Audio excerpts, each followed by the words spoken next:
against each other. Let's talk about Plato and Aristotle. We're going to conclude with this kind of contrast.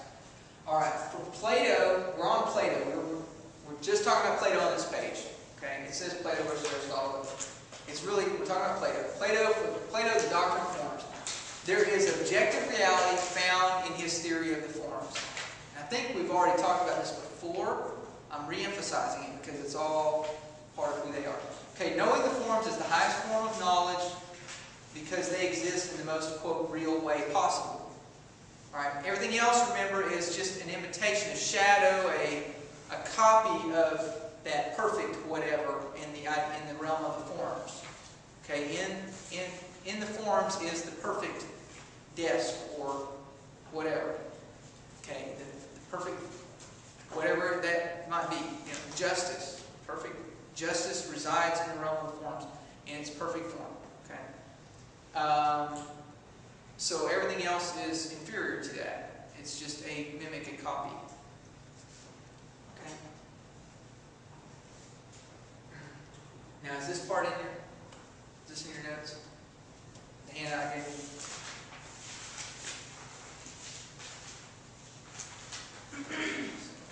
That part should be in there.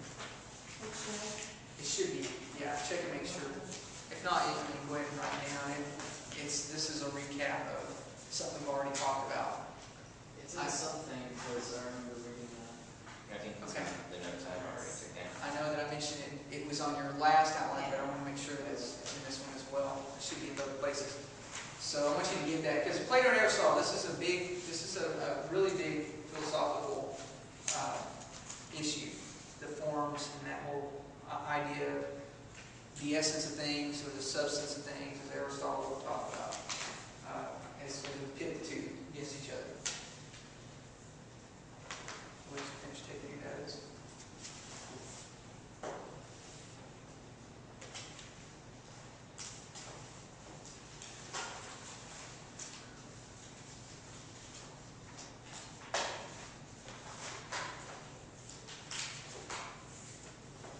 So everybody's still with me? You remember all these pre-Socratic guys? You got it all straight now?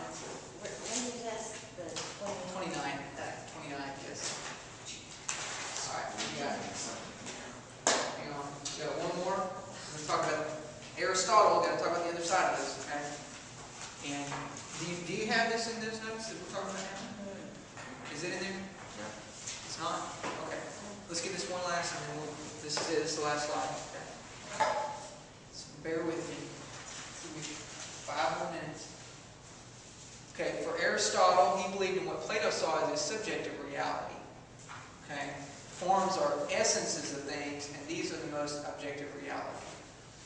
Forms are essences of things. All right, he rejects the idea that we can know anything perfectly and objectively that we don't know by experience, and we cannot experience the essences. In other words, all you know is the attributes. Do you remember us talking about substance and attributes, or essence? Essence and substance, I use them interchangeably. Okay, and then you have accidental properties, accidents, or attributes is another way of terming that. Attributes. Those things that we do see. In other words, do you really know the essence of a person, or do you know what you see, how you see them act? Well, they act a certain way, they laugh a certain way, so on and so forth. You see their attributes. These are things that they do, these are things that are connected to them, but that doesn't make them who they are. They are what they are, you know, on the inside, and we can't know that part of them. At least certainly Aristotle would say we can't know that. Whereas now Plato would say you can know, come to know the form of whatever virtue you want to mention, or you can know as the philosopher should know. That's what you're supposed to be doing, is getting to know the forms. Right? Aristotle says, no, the forms are they're the essence of the thing, of whatever that thing is.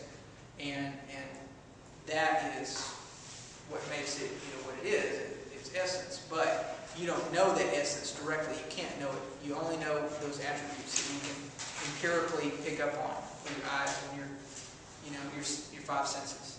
Okay? So very much an empirical perspective, isn't it? Yes. very empirical, 5 senses, like you said. Right. Not a rationalist at all. Aristotle does not seem to go along with that rationalist concept that we saw in Plato. So, two major streams of philosophy, parting ways, one generation right after the other. They go two different ways, and the twain